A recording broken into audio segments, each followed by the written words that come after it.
She had her first marriage at 17. Again, she just wanted out of the house. Alan Freiberger, who she married. Subsequently, they moved to Chicago. It was a very short marriage, and his mother saw to it. She was from a rather established, well-connected political family. She saw to it that it didn't last too long. They put her on the train near Christmas and just sent her home on her own. She had the wedding ring. That was the family, the family jewel. Had belonged to Alan's grandmother, perhaps, and they wanted it back. And she just put the letter in a drawer and didn't send it back, and pretty soon they had a lawyer contacting her, and she thought, well, that sounds kind of serious. I wonder whether, can they really come arrest me because I still have this ring?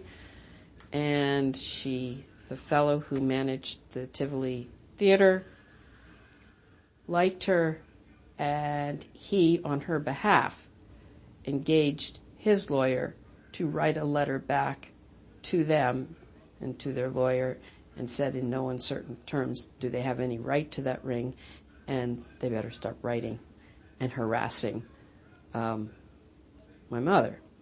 And that ended that. She still has all those series of letters. It was, and the ring. So it's kind of a fun anecdote after probably a tough time for Mom. Mom always bounces back. The war years, she met my aunt at that time working at the telephone company. And they had their fun, and they would work night shifts. They'd get off in the morning. I can't remember the name of the bar, but it was over in the 14th Street area, like 14th Park Road, somewhere around there. And they were just getting off their shift. They'd go have a beer at, 8:30 in the morning. And they were always looking for a free meal. And my mother said her brother was working at a haberdashery shop down in downtown D.C., and he's got some guy there that used to live in Mom's neighborhood when she was very small. And my uncle and my dad knew each other casually from those few years where they overlapped when they were very young. And she said, let's go down. Maybe they'd be good for lunch. And so that's how they went down. My mother hits on her brother for some lunch. My dad is there. She brings Marion, who became my Aunt Marion, who is still living. Aunt Marion and Uncle Julian end up getting married. Mom and Dad end up getting married. So that was that little, cross-check thing where one big happy family.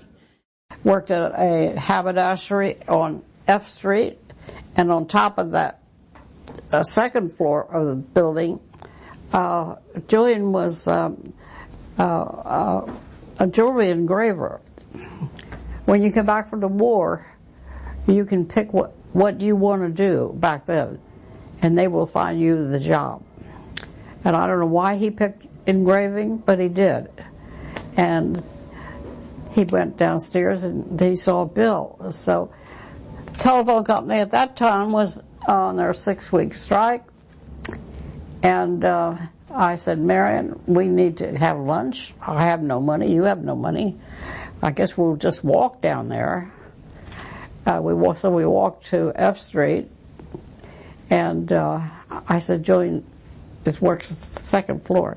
So we got him. We said, can you take us to lunch? He said, yes, sir, of course. First, Lola, I want you to, he always called me Lo, L-O.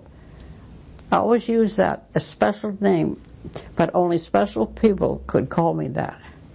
He said, come on, go in there, the haberdashery. Somebody in there knows you from way back. So I went in, I looked at all the men, and I didn't know one of them. But Bill knew me, and he came over. He said, you haven't changed. I said, I haven't? Who are you? And then he said who he was. And I said, well, why don't you come to lunch with us? So he did. While we were at lunch, I said, we're going to a party on Saturday. Would you like to come? And he said, yes. Even though at that time he was dating a girl steady. But anyway, I broke that up. I had that and came back from a Sunday ball game with him, and he asked for it back. I said, why do you want it back? She says, what for? Well, I'm going on a trip, and I thought it'd be nice to have. Well, he goes on a trip out to Colorado, where former girlfriend, I guess, is living. And essentially, he's gone out there. She knows to kind of check. He can't make up his mind. And he's basically fairly open about, not sure if it's you or it's her. I gave it back, and I gave him his picture back and hit him. Well, he's dating me this long time, and he's going to go see an old girlfriend to check out the mother? Good for you. I mean, I didn't know that's what he was doing, but that's what he was doing, because when he came back... He went to check out her mother? Yes. I never knew that. Oh, my gosh. Oh, that's horrible. Yes. So he based it on two mothers? Yeah. Oh, heck no. She gave him the record player, but I think she broke all his records that she had. But he ended up coming back, and she played cool and hard to get when he came back. He was going to stay 2 weeks, and he only stayed a week. And so when he called up, he wanted to take me out. I said, well, I don't think so. This is awful. I said, because I'm engaged. Yeah, I do remember that. And I had my diamond ring from Alan then, so I put that on. And I said, okay, I will go out with you, have a drink. I have to break my date with my future husband.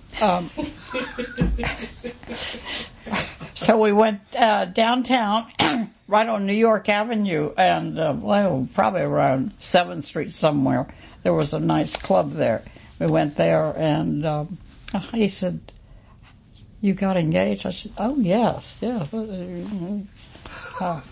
And he believed it, and took me home, and that was it. My mother used to take care of a very rich person's home.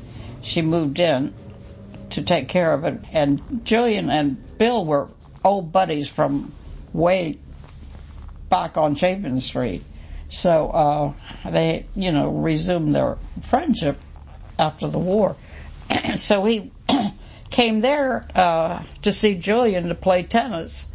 And then he started bringing all these clothes from my mother to send to Germany. She was sending clothes to Germany. And he'd come in with the clothes. I wouldn't speak to him. And I said, those are moth-eaten things. You don't send those to Germany, And then he never gave up. He kept coming back and back and back. When did he find out you weren't engaged? I bet Uncle Julian told him that you were lying. Probably. I don't know. Finally, that was a good ploy. He came one time, and finally he came, and he bought me this little gold earrings. Not gold, they're probably brass, and gave it to me. And I just was so overwhelmed. I don't know why. And then that broke the ice. And from there on, we were together. I worked to pay for the little apartment that I rented. And I said, I'm not going to pay for the ring. You can't pay for the ring? I'll pay for the apartment. It's just a silver band, had little stars. And in the stars was little blue chips of... probably Sapphire. I know he paid $75 for it. She always told us that they were Coca-Cola bottle chips. Well, I worked with... That's how it happened. He figured that my grandmother was A-OK, and my mom was you know, a firecracker.